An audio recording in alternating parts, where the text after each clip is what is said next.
Hello and welcome. My name is Max, and today we are gonna go and address the elephant in the room: biters and pollution. Look at this. When the pollution reaches the biters, they'll start to attack our base, which has zero defense at this point. So, what have I done? You know I've done something, right? And off the camera, I made some black military science going. Now, this is not very fast, as you can see by these two tiny bottles of science going along. But it was enough to do some basic research. And what research is that? Let me show you. Now we have the laser turrets, and we also have these beauties, flamethrower turrets, which are super powerful and useful. And we're going to use those things along with walls and gate before we go up there and fight those biters. We need to have some stuff on us. We're not actively making gun turrets, but I hand made a few of them just to be on the safe side, and we're gonna take those with us. Things look promising. What are we gonna do? So we're gonna go here and talk to these biters here. We're gonna negotiate our terms because the pollution is closest to them. And once that's done, we can start to use our blueprint right about here. And this is going to be our new wall to the north. Once these biters are taken care of, we're going to go after probably these biters and these biters to the side. And finally, we're going to wall off this area because we're going to have a lot of factories growing here. And that's the plan. That's the plan. By the way, look at this. We have more trains now. I've added a few more to the train network.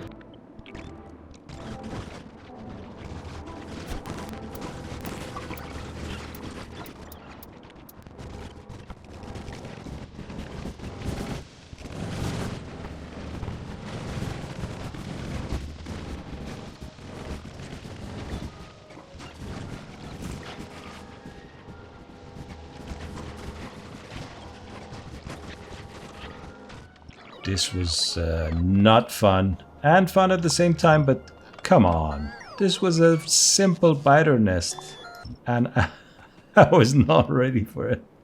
Oh boy.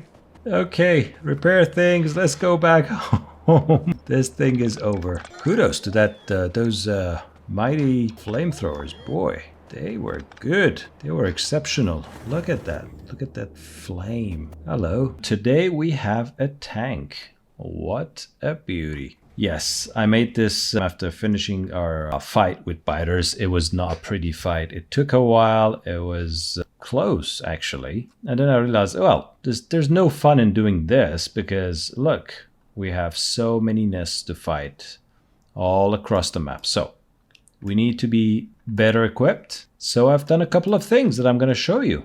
First of them, we have the tank, which is awesome. And I've also equipped the tank with its own grid, portable solar panels, belt immunity, because trust me, you do not want your tank to crisscross on a fast-moving belt. These things can ruin things and destroy things. Exoskeleton, I think it's going to help. The tank is inherently slow, so we can move a bit faster. What I want to do with a tank is to also be able to use it as a portable construction unit. So we're not limited to our own tiny equipment grid and 4 batteries. We can also take the tank with us and use the robots there as well. This one is just for good measure. There's only so many of these you can pack with you, and if they're nerfed to a point of uselessness, then there's really no motivation behind crafting any of these, which are not cheap, by the way.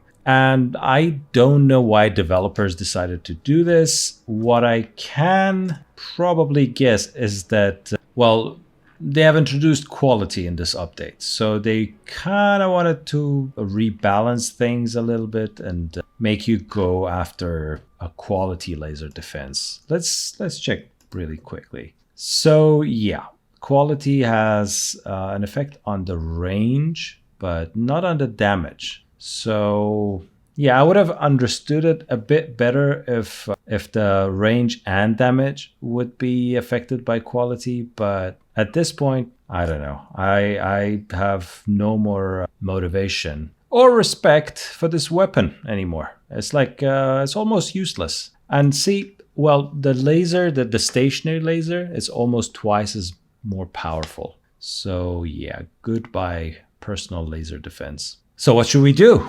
We need a weapon, right? These are pretty useless. Rocket is good, but too slow when it comes down to shooting rockets, except when you use them in a Spidertron. Then yeah, then they're going to be powerful. Flamethrower, again, when a bunch of biters are chasing after you, I seriously doubt this is going to save you. So let's go to this row. Firearm magazines, not that powerful. Piercing rounds are way better, but, and this is a big but, I like these uranium rounds because look at the damage difference. The default here is 5, here is 8, here is 24. It's a huge difference. So if we are going to do any damage, let's say if we use our tank to do any damage, any meaningful damage, I think we should have the green magazines, or what do they call them? Let's say uranium rounds. Yeah. So this is one of my targets or goals for this playthrough. Second one is working on cannon shells in the hopes of unlocking uranium cannon shell. Now, there's something so peculiar. I looked at this a lot and I don't get it. Okay, so this is a uranium cannon shell and this is an explosive uranium cannon shell. Shouldn't this be more powerful? Shouldn't this be, given that it requires more resources, it requires an explosive cannon shell, and then you also need uranium to mix with that and create this? Look at the damage. 350 piercing power, and area of effect and everything. The damage, the physical damage is 315. Whereas this one starts at 2k, 2000 damage. Now, why should I ever go after this when I have this? And I don't even need to create an explosive cannon shell. I can just create a normal cannon shell, add 1 uranium, which is cheap, relatively speaking, and have this miraculous cannon shell here. If I'm wrong, please let me know in the comments below, because I, for the life of me, cannot understand why this is so useless.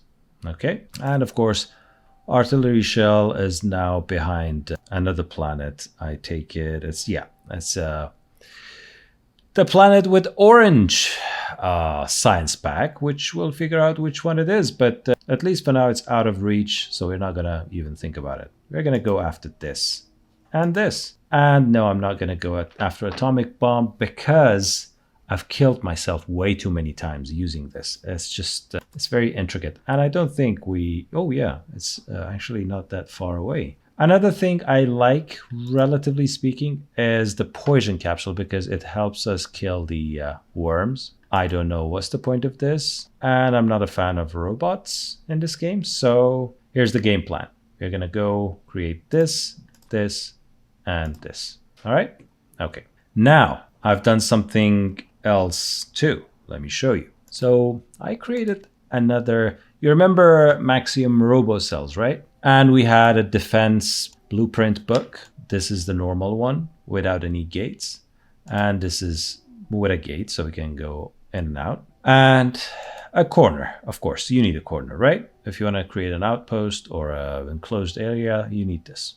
So I thought, wouldn't it be great? Because then we have to put these down ourselves. If that's the blueprint, it's not going to be easy going all around this area and putting them down. It's going to take a long time, a lot of effort. So I said, let's integrate them into the RoboCell. Now we have these two. Look, Maxiume RoboCell plus defense. So what does it do? Simply, we took that wall and we made sure it goes and it plays well with the grid of the RoboCell. And now what you can do is you can just pick them up and put them down like this, anywhere. And since we're going to have RoboCells all around here, our robots are going to be the ones who are going to go there and put down the wall. And on the bright side, if something happens and something goes, let me just quickly put this down. If something goes down around here and some of these get damaged, they are within the green area of the Roboport. So they're going to get fixed by our robots as well. And later on, we can also upgrade this. I'm going to make another blueprint, another upgrade for the robo cells that includes electric weapons or defense. It's going to include the artillery cannon. What else? Maybe a little bit of new weaponry and maybe, yeah, some other stuff. Maybe a green chest here that contains some repair packs and some artillery shells and whatnot. So possibilities are truly endless, and that's something we're going to use. Also, it would not be complete without a corner robocell. It doesn't show it because it doesn't have robot coverage. Sorry, radar coverage. But it looks something like this. So you can easily put these down one after another. So you have a bunch of these. And then if I pick up the whole blueprint book like this, I can show you quickly. So normal one, no lights, corner, and defensive. And this one, oh, I made some changes to the electrified version. I got rid of my previous design and added some standard ratio solar and accumulators. So they take up less space. They're not as dense. These areas are empty, but it doesn't matter. They're just like complementary to our electric grid or electric network. Which, talking about, look at this. In the last episode, we created a good design, a quarter, if you will, and then we made a rectangle or, yeah, rectangle, right? No, a square out of it. And then I just went ahead and put them down and the robots got busy. And I think I left it overnight. So they completed this whole thing. And now, where are we in terms of power? Look, we have plenty of power. So this is the day-night cycle, about 18 gigajoules of energy in the accumulators. And I totally shut down the burner power plants. And why? Because, well, we do not want pollution. So we can contain the pollution wherever it is. And talking of pollution, you know what makes the most of pollution? These guys. So let's go to the pollution panel. Look at those miners. Look how crazy this is compared to everything else. These blue lines, these are the miners. And can you tell what is this? These peaks? It's where a train is summoned and the miners have to fill all those chests again. The rest of these poor machines, they almost produce no pollution at all. It's all about electric mining drills, which tells me this is an intentional design decision, of course, because they want outposts to be the places where biters most likely are going to attack. Okay, all right. So let's take a final look at our power plants. Very classic design. You just put down an accumulator.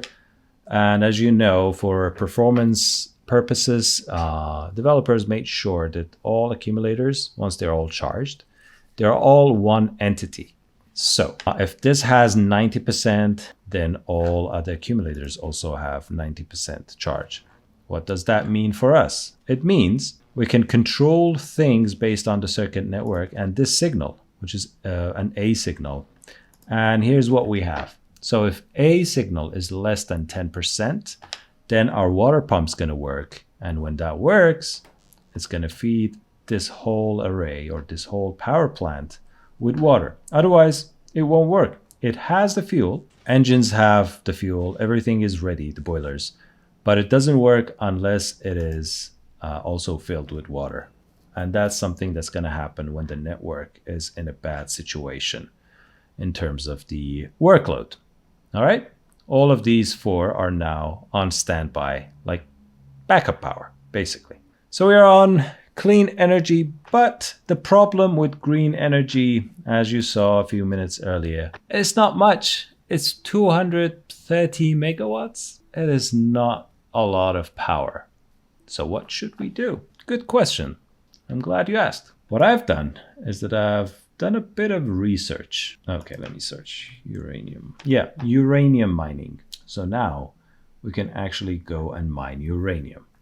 Okay, And once we mine the uranium, the first uranium that we mine, we can start to process it. And as we process the uranium, we get a lot of those dark green ones, uranium 238, and a little bit of the 235 as well. But what we care about at this point is 238 because we can use that uranium to create uranium bullets and uranium shells, which we care about when it comes to cleaning out biters. We get a minuscule amount of uranium 235, which we will be using in creating a personal power equipment for our backpack. This is all good and nice and fun, but where should we get started? Here, right here. We have a tiny ore patch. I think it's going to be enough for now. And we do have plenty, and I mean plenty, of sulfuric acid. We just need a pipeline to get this sulfuric acid all the way down to this area. We can use trains, but I don't think this is going to be a permanent build. Later on, maybe when we get access to a bigger uranium ore patch, we're going to use trains to bring the sulfuric acid there and the ore back. Also, another update, these arrays. So we have now 3 arrays, 2 more, that produce plenty of iron plates. And this one produces steel. So our production hub is pretty saturated at this moment. We have plenty of everything that we want. Look at this. So many laser turrets and so many flamethrowers. What else do we have a lot of? Yes. So we can put down even more of these solar energy equipments. And yeah, pretty much we are stacked up on everything now and we are ready to go. The only thing that we need to determine is the direction that we are going. And my intention is to mine the uranium, create those super powered bullets and cannon shells, and then go clear some biter nests, because after that we can start distributing all those robo cells and have like a wall right around here, and then also all across the map in all these areas. And that's what we're gonna do. How about that? Okay, so this was more of an update episode. In the next episode, we're gonna get started on the uranium front. Meanwhile, after getting the uranium, we can get started putting down schematics for the smelters that are going to support our main bus. So the moment we are happy with our base situation, we can get started on actually running our main bus as our default line of production. And that's it. If you like this episode, you know what to do. So take care of yourself, and I'll see you in the next episode. Bye.